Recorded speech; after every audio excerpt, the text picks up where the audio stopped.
அன்பானவர்களே, அன்பு வணக்கங்கள். ஒரு அன்பர் ஒரு கேள்வி கேட்டு இருக்கிறார். குருஜி, தாழ்வு மனப்பான்மையிலிருந்து வெளிவருவது எப்படி என்று கேட்டு இருக்கிறார். நம்மள பல பேருக்கு இந்த தாழ்வு மனப்பான்மை என்ற ஒரு தன்மையானது, ஒரு குணமானது இருந்து கொண்டிருக்கிறது. இது ஒரு வகையான மனநோய். இதை சரியா புரிஞ்சுக்கிறவன் தன்னுடைய வாழ்க்கையை மாற்றி அமைத்துக் கொள்ளுவான். ஆனா அது சரியா யாருமே புரிஞ்சுக்கிறதே இல்லை. அதுலேயும் திடீரென்று வளர்ந்த இன்றைய அரசியல்வாதிகளுக்கு இந்த தாழ்வு மனப்பான்மை என்பது தலைவிரித்தாடுகிறது. என்ன, இதை பற்றி விலாவரியாக தெரிந்து கொள்ள வேண்டியது மிக மிக அவசியம். நம்மை மற்றவர்களோடு ஒப்பிட்டு பார்ப்பது, இதுதான் தாழ்வு மனப்பான்மை. இது ஒரு வகையில ஆணவத்தினுடைய, அகங்காரத்தினுடைய வெளிப்பாடு. இந்த ஆணவம் அகங்காரமும் இரண்டு விதமான வடிவங்களில் செயல்படுகிறது. ஒரு நாணயத்தினுடைய இரு பக்கங்களை போல. என்ன, ஒன்று மற்றவர்களோடு நம்மை ஒப்பிட்டு பார்ப்பது, ஒன்று மற்றவரை விட நாம் உயர வேண்டும் என்ற ஒரு ஆணவ தன்மையோடு இருப்பது. இது ரெண்டு வகையில இந்த தாழ்வு மனப்பான்மையானது செயல்படுகிறது. அதிகமா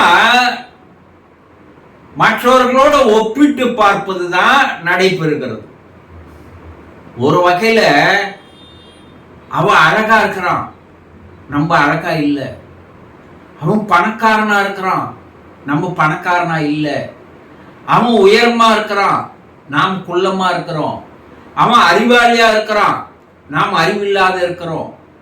அவன் புத்திசாலியா இருக்கிறான், நாம வெகுளியா இருக்கிறோம். இப்படி பெண்களோடு ஒப்பிட்டு பார்ப்பது. அவன் எவ்வளவு அழகா இருக்கிறான் தெரியுமா? நம்ம ஏன் கடவுள் நம்மளை இது போல படைச்சான்னு தெரியலையே. அவகிட்ட எவ்வளவு திறமை இருக்கு தெரியுமா? நம்ம கிட்ட திறமையே இல்லையே. இப்படி ஒப்பிட்டு பார்ப்பதன் மூலமாக ஒன்று பொறாமை குணமானது வளர்கிறது. இந்த பொறாமை குணமே செல் போல, கரையான் போல நம்மை நாமே அழித்துக் கொள்கிறோம் என்பது தெரியாமலே வாழ்கிறோம். இது ஒரு நெகட்டிவ் கேரக்டர் மாதிரி மாறிடும். யாரை பார்த்தாலும் அப்புறம் பொறாமை குணம் வந்துடும். ரெண்டாவது, அந்த ஆணவம் எப்படி வெளிப்படு தெரியுமா? அவனும் பெரிய அழகா, அதெல்லாம் கிடையாது. இவ்வளவு கூட பெரிய அழகெல்லாம் இருக்கிறா. அவ கர்வத்துல அது போல சுத்துறா. அவ அந்த கர்வத்திலையும் சுத்தல, கர்வம் இங்க இருக்கு. அப்போ ரெண்டாவது இன்னொரு வகையில் அது எப்படி செயல்படுதுன்னா, தன்னைத்தானே தாக்கிக் கொள்வதால் தன்னிடம் இருக்கின்ற எந்த திறமையோ வெளிவராமல் போய்விடுகிறது. ஒரு கூச்ச சுவாபம் ஏற்படுகிறது. நம்ம கிட்ட இருக்கு, எல்லாமே இருக்குங்க. அவ அழகா இருந்தா நம்ம கிட்ட அறிவு இருக்கு. ஒவ்வொரு மனிதனிடம் இறைவன் அளவற்ற தகுதிகளை தந்திருக்கிறான். அதை நம்ம வெளிப்படுத்திக் கொள்வதற்குண்டான வாய்ப்புகளை, சூழ்நிலைகளை, சந்தர்ப்பங்களை நாம் எதிர்பார்க்க வேண்டுமே தவிர, அவ அழகா இருக்கிறா, அவ அறிவா இருக்கிறா, அவ படிச்சு இருக்கிறா, அவ புத்திசாலியா இருக்கிறா, அவ உயரமா இருக்கிறா, அவ நல்ல உடல் அமைப்போடு இருக்கிறா, எல்லாம் இருக்கும். ஆனா உங்ககிட்ட இருக்கிற திறமை அவகிட்ட இருக்காது. நீ இந்த திறமையை வைத்து நீ மேல மேல உயருவாய். ஆனா அதை நம்ம புரிஞ்சுக்கிறது இல்லை. மற்றவர்களோடு ஒப்பிட்டு ஒப்பிட்டு பார்த்து பார்த்து ஒன்று பொறாமைப்படுவது, தன்னைத்தானே தாக்கிக் கொண்டு தன்னைத்தானே அழித்துக் கொள்கின்ற வேலையில நம்ம ஈடுபடுகிறோம்.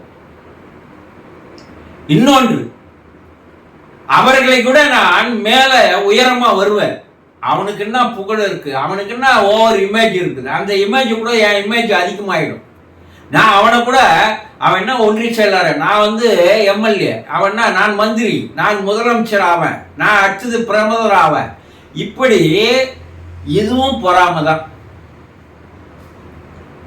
அப்போ ஒன்று, ஒப்பிட்டு பார்த்து அவனை கூட நான் மேலே வளர வேண்டும் என்ற ஒரு ஆணவம் அகங்காரத்தோடு நாம் இருப்பது. ஒன்று, ஒப்பிட்டு பார்த்து நம்மை நாமே தாக்கிக் கொள்வது. இவையெல்லாம் ஒரு மனநோய் என்பதை நம்ம யாருமே புரிஞ்சுக்கிறதே இல்லை.